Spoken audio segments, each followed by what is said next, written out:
ایجار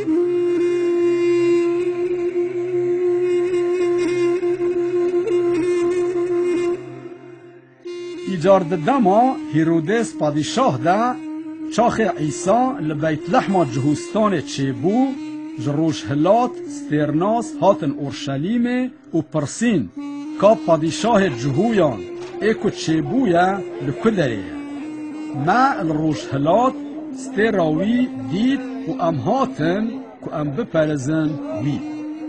گاوا که هیرودس پادشاه او یک بهیست او و حمو اورشلیم جی پیره بزدیا وی حمو سرکن کاهینان و شریعتزان هفدو جواندن و جوان پرسی که مسیح ویل کدره چیبه وان جره گود لبیت لحم جهوستانه چمکی به دست پیغمبر وها هاتیه نویسین و تو ای بیت لحم الولات جهودا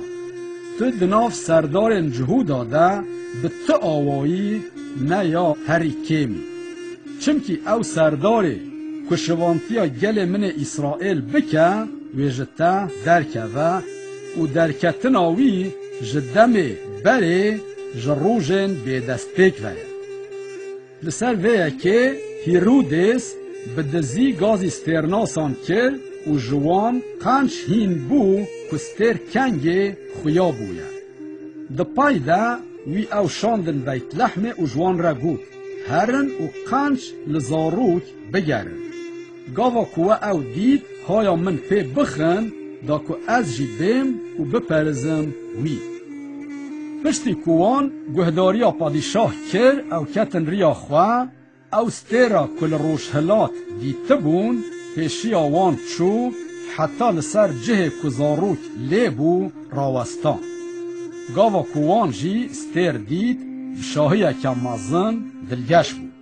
او کتن ماله و زاروک بدیاوی مریم را دیتن چون سر چوکان و پرزین وی